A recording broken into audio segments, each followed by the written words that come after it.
आई याची अगो काय दचकले मी काय झालं आय एम सो सॉरी पण ऐका ना म्हणजे मी एक मिठी मारू तुम्हाला मार की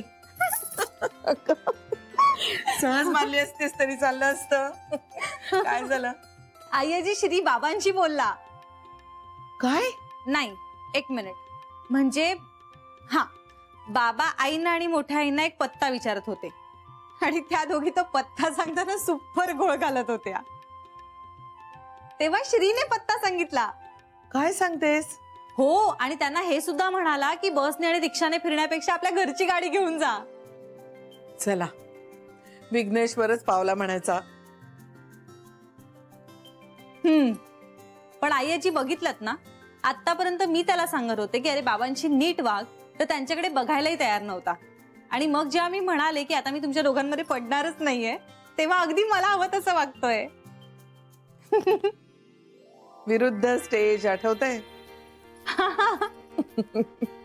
सुखी संसाराचं लक्षण आहे हे चालू दे म्हणूनच मी त्या दोघांना काही बोलले नव्हते एकमेकांशी कसे वागा असंही सांगितलं नव्हतं दोन माणसांमधलं इक्वेशन ज्याचं त्यांना ठरवू द्यावं अगदी खरंय आईजी आणि आता माझं ठरलंय यापुढे मी श्रीला काहीच सांगणार नाहीये खूप आनंद झालाय हो खूप जास्त ऑफिस मध्ये उशीर झालेलाही चालणार आहे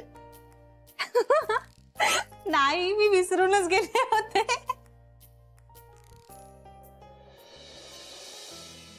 आईजी आता सहजच I love you I love you too बेटा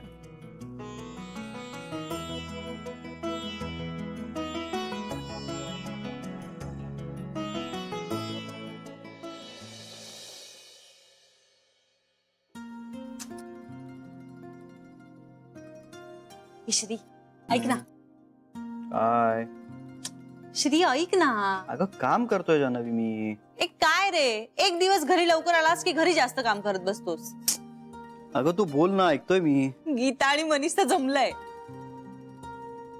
काय हो म्हणजे प्रॉपर जमलंय तुला माहितीये ते भेटतात एकमेकांना कॉफी प्यायला जातात SMS पाठवत असतात गाडी करेक्ट रुळावर आहे जान्हवी तुला या अशा छोट्या छोट्या गोष्टींमध्ये खूप आनंद मिळतो ना छोटी गोष्ट काय श्री लग्न होईल त्यांचं मग श्री मनीष आणि गीताचं लग्न नाही चांगली गोष्ट आहे पण तू काय एवढी एक्साइट होतेस अरे वा का नाही होणार ते दोघही माझ्या आयुष्यात खूप जवळच आहेत त्यामुळे त्या दोघांचं जर काही चांगलं होत असेल तर मला आनंद होणारच बरं ऐक ना तू एक काम करशील तू मनीषला सांगशील काय हेच की गीताला सांग काय हेच आय लव्ह यू काय वेडी वेडी आहेस का चल मी नाही सांगणार श्री आता जर मी सांगितलं तर मनीषला वाटेल गीताने असं सांगितलंय मला ऐक ना तू त्याला सांग ना होऊन जाऊ दे म्हणाव असं एकदम कसं सांगणार आणि बाय द वे तो तुझा मित्र आधी आहे माझी त्याच्याशी आत्ता मैत्री झाली आणि मला विचारशील तर we should leave them alone उगाच इंटरफिअर नको करायला इंटरफिअर काय केलं मी मदत करतेय त्यांना हे बघ कधी कधी मदत इंटरफिअरन्स होऊ शकते किंवा वाटू शकते जान्हवी हे बघ मला असं वाटतं की त्यांचं त्यांना या स्टेज पर्यंत येऊ देत उगाच आपण त्यांना खेचून नको आणायला आणि त्यांनी मागितलीच तर आपण निश्चित मदत करणार आहोत नक्कीच करणार पण न मागता केलेल्या मदतीचा कधी कधी त्रास होऊ शकतो मला तो लॅपटॉप तरी देशील का काहीतरी दाखवायचंय आता आता कोणाचं लग्न जमवतेस जान्हवी ए ऐक माझं काम चाल जान्हवी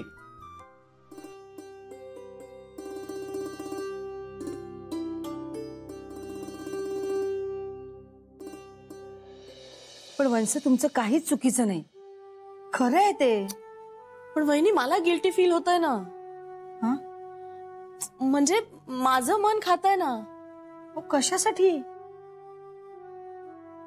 वहिनी कांता आणि दादा आल्यापासून ना मला वेगळाच त्रास व्हायला लागलाय म्हणजे मला जुन्या गोष्टी आठवायला लागल्यात जुना विचार यायला लागलाय माझ्या मनात. अहो मग काढून टाका. ज्या विचारांचा काहीही उपयोग नाही असे विचार मनात आणून काय उपयोग. नाही ना जमते वहिनी मला. माझ्याकडे बघा, मी नाही का जमवून घेते. वहिनी त्यात तुझी चूक नव्हती, तुझं दुर्दैव होतं ते. वहिनी पण माझं बघ ना, माझं मात्र शे. पुन्हा तेच विचार आले मनात. पंच शांत व्हा. एक सांगू, श्रीशी बोला. श्रीशी? त्याला काय वाटेल ते माहित नाही, पण तुम्हाला नक्की बरं वाटेल. आपण नाही का छोट्या छोट्या गोष्टी आधी त्याच्याशी बोलायचो, मग आता त्याचं लग्न झालं म्हणून आपण आपल्या सवयी बदलायच्या का?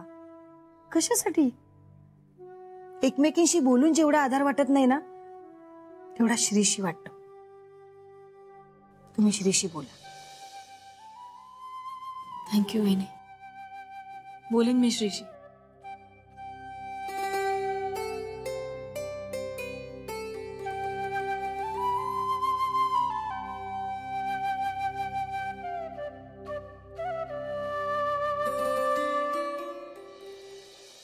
नाही नाही नाही, ती असंच म्हणाली असणार आहे, काही सिरियस वगैरे नाहीये.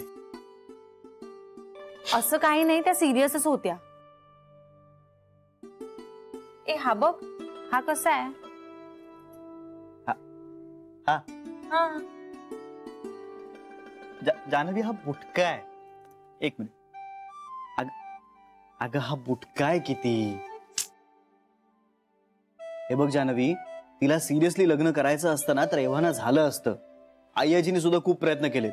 अरे हो, पण असं होऊ शकतं ना की कधीतरी प्रयत्न करूनही नाही जमत. एक्चुअली हा कसा आहे?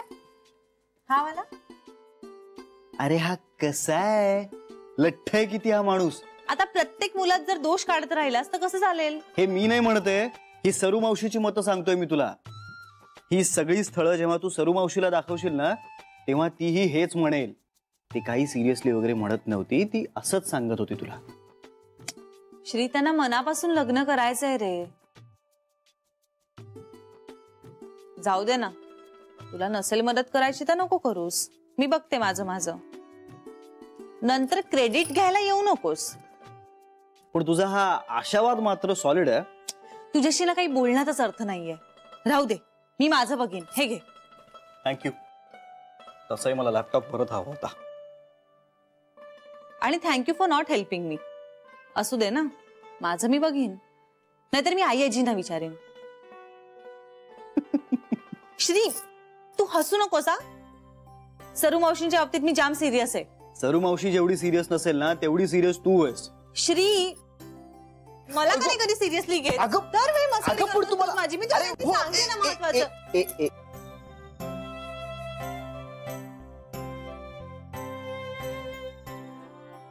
बेबी आत्या, मी आत येऊ? अगं आत्या, ये ना. विचारताय काय? या ना. ये. काय ग? श्री, मला खर तर काही कळतच नाही अरे. याच्याशी बोललं ना की खूप बरं वाटतं अगं. हा लहान असल्यापासून आम्ही त्याच्याशी सगळं बोलायचो. का माहितीये, त्याला कळत नसलं ना तरी नंतर तो आम्हाला खूप गोड मिठी मारायचा. खूप बरं वाटायचं, सुरक्षित वाटायचं आम्हाला. बेबी आत्या, काय झालंय?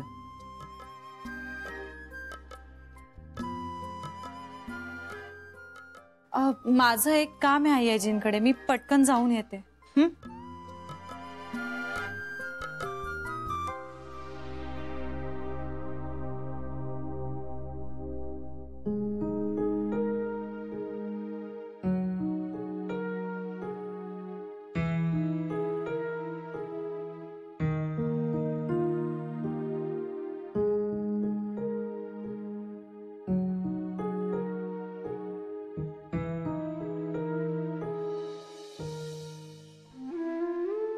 काय झालंय?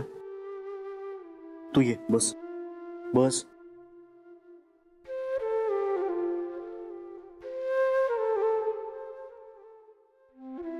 बोल, काय झालं? आज ऑफिसमधून लवकर आलीस? हो, म्हणजे काम कमी होता. बस ना.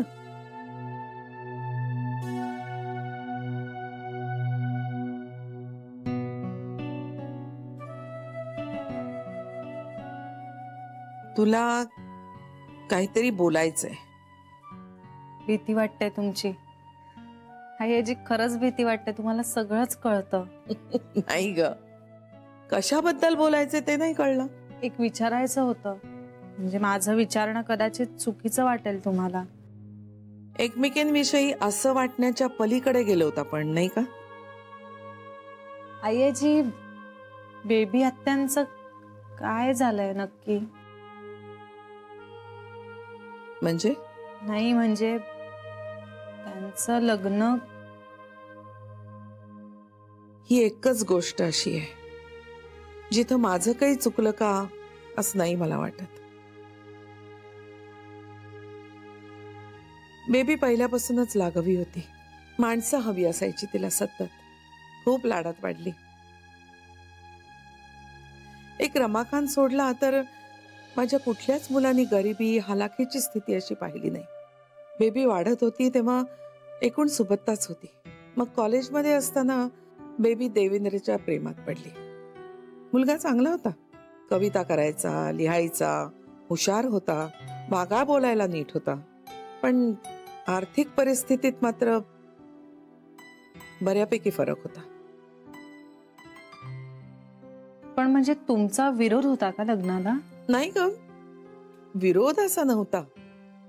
मुलात खोड काढण्यासारखं काहीच नव्हतं. मीही गरिबीतून वर आले होते. गरीब होता म्हणून विरोध करण्याचा प्रश्नच नव्हता. पण त्याच्या जगण्याबद्दलच्या कल्पना वेगळ्या होत्या हे मला कळत होतं.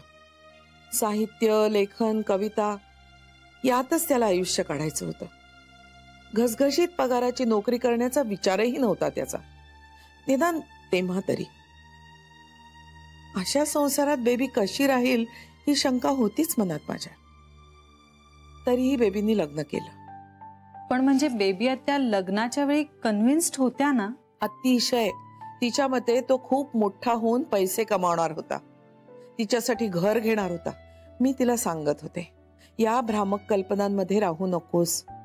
त्याला जसं आयुष्य जगायचे ना त्याच्याशी जुळवून घेता येणार असेल तरच यात पड. पण तिनं ऐकलं नाही. वय वेडं असतं, दुसरं काय. प्रेम आंधळेपणानं करावं, पण लग्न मात्र डोळे उघडे ठेवून करावं. कधीतरी कल्पनांचे बुडबुडे फुटणारच, रियालिटी जाचक वाटणारच. तिचंही तेच झालं. हनीमून पिरियड संपला आणि मग बारीक सारीक कुरबुरी चालू झाल्या. पण मग त्या लग्न मोडून परत आल्या? इतक्या लगेच नाही. तिनंही जुळवून घेण्याचे खूप प्रयत्न केले. नाही केले असं म्हणणं चुकीचं ठरेल. पण त्या दोघांच्या आयुष्याकडून असलेल्या अपेक्षांमध्ये खूप तफावत होती.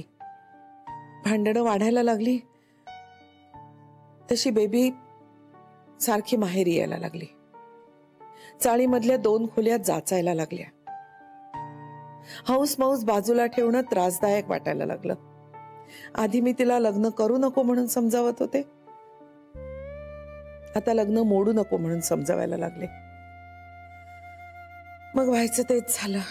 गरिबीशी जुळवून घेता आलं नाही म्हणून त्या परत आल्या?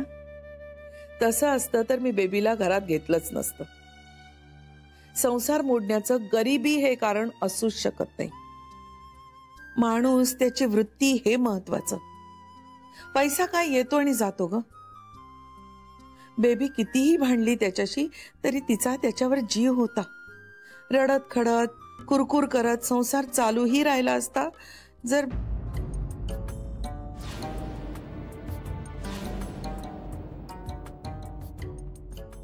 जर काय आहे जी?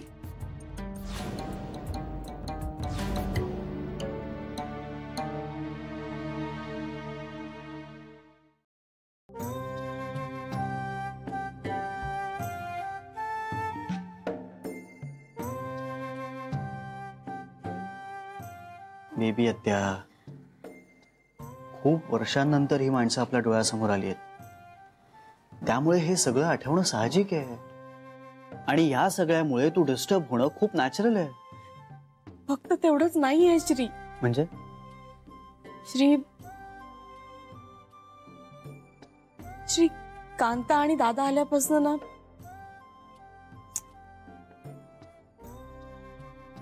वैविध्या, बोल.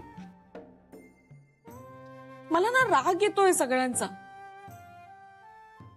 कांता आल्यापासून शरयू हवेत असते आणि दादा आल्यापासून वहिनी पण खुश असते, पण मग मलाच का राग येतोय? त्या दोघी जणी आपापल्या नवऱ्यांबरोबर असतात सतत. आम्हाला कुणाशी बोलावं असं वाटतं तर कोणी नसतंच आमच्या बरोबर. मला नाही त्या दोघींचा खूप हेवा वाटतो खरं म्हणजे. वाईट आहे ना मी, दुष्ट आहे मी. मलाच कळत नाहीये की असं का होतंय मला. त्यांना कळत असेल ना हे सगळं? नाही, आणि जरी कळत असेल ना तरीही त्या समजून घेऊ शकतील. मग मलाच का नाही समजून घेता येत रे? सरू आणि इंदू वहिनीला पण हे सगळं दिसत असेल. त्यांनाही असं वाटत असेल की आपल्या बरोबर कुणी नाहीये. त्या मात्र किती शांत असतात दोघी जण. माझीच तेवढी चिडचिड होते. मला माझ्या खोलीत तर बाहेरच पडू नये असं वाटतं. श्री, वहिनी आणि दादांच्या आनंदात, त्यांच्या सुखात मी का नाही सुख मानू शकत? मला नकोय ना असं वागायला. मला ना काही कळत नाही श्री. मला ना स्वतःचाच खूप राग येतोय. वैविध्या,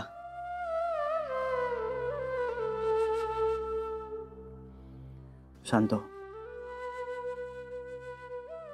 शांत हो.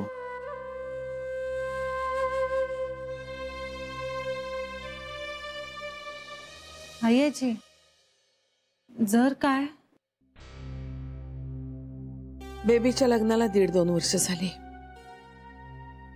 आणि बेबीला बाळाची स्वप्न पडायला लागली. तिच्या मैत्रिणींना मुलं झाली होती. श्री घरात वाढत होता. तिला तसं वाटणं स्वाभाविकच होतं, पण तो मात्र परिस्थितीशी कसा बसा झुंजत होता. बेबीची जबाबदारी पेलताना त्याला नाकी नऊ येत होते. बाळाची जबाबदारी पेलणं त्याला अशक्यच होतं. बेबीचं डेस्परेशन वाढत होतं. त्यावेळी तिच्यासाठी तो एकच विषय होता. मी एकदा त्याला म्हटलं, बाबा रे, पैशाची चिंता करू नकोस, आम्ही आहोत, आपण सगळे मिळून बाळाचं भविष्य सुरक्षित करू. पण तो स्वाभिमानी होता. सासूच्या कुबड्या घेऊन मुलाला वाढवण्याची कल्पनाच त्याला सहन झाली नाही. पुन्हा भांडणं सुरू झाली. आई वडील होणं सोपं असतं ग. पालक होण्यासाठी सगळ्या बाजूनी सक्षम असावं लागतं. तो तसा नव्हता. मग एक दिवस तो बेबीलाही न सांगता डॉक्टरकडे गेला आणि त्याला कधीही मूल होणार नाही याची तजवीज करून आला. काय? कल्पना कर, बेबीला केवढा धक्का बसला असेल. एक प्रकारची फसवणूकच ना ती. दोघांपैकी कोणीही एक असा निर्णय कसा घेऊ शकतो? बेबी पार कोसळली आणि मग मात्र ती कायमची माहेरी आली. पण मग डिवोर्स नाही घेतला त्यांनी. बेबी इतकी उद्ध्वस्त झाली होती की या बाबतीत तिला घाई करायची नाही, प्रेशराईज करायचं नाही असं मी ठरवलं. पण सावरल्यानंतरही बेबीनं या बाबतीत कधीही पुढाकार घेतला नाही आणि त्यानेही नाही. पहिल्या लग्नाच्या अनुभवातून एवढी पोळली होती बिचारी, दुसऱ्या लग्नाचा विचारही केला नाही तिने. कुणावर कसा भरोसा ठेवणार होती ती? बिचारा बेबी आत्या. राजकन्येसारखी पोर माझी. तळहातावरच्या फोडासारखं जपलं मी तिला. ज्याच्यावर तिने प्रेम केलं त्यानंच अशी फसवणूक केली म्हटल्यानंतर तिला तरी कसा दोष देणार? दुर्दैव, दुसरं काय. पण आज अचानक असं बेबी बद्दल विचारलंस तू? नाही, मनात चालू होताच हा सगळा विषय. म्हणजे विचारणार होतेच मी.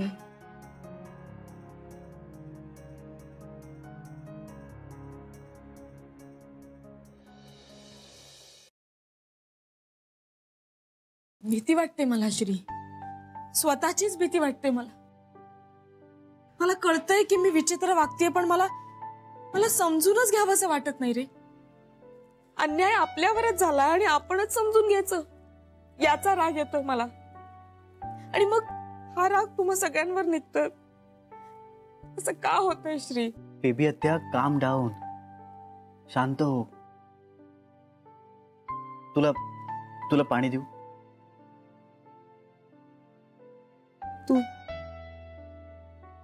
तू चिडलास माझ्यावर? नाही म्हणजे मला कळतंय हे सगळं चुकीचं आहे, माझं सगळं चुकतंय, पण मला नाही कळतंय की मी. बेबी आत्या, why are you being so harsh to yourself? तुझ्या विचारांची, तुझ्या वागण्याची इतकी चिकित्सा का करतेस? तुला आता असं वाटतंय याची तुझ्याकडे स्वतःची कारणं आहेत जी तुझ्या दृष्टीने योग्य आहेत. हे असं माझ्या मनात येतंय पण ते चुकीचं आहे, मग त्याला बाजूला सारा, असा विचार करून ना आपल्यावरच प्रेशर वाढतं. बेबी ते अगं विचार मनात सर्वांच्याच येतात, त्यात चुकीचं काहीच नाहीये. पण कृतीत आणताना गोष्टी योग्य आणायच्या, जे आपण सगळेच करतो, हो की नाही?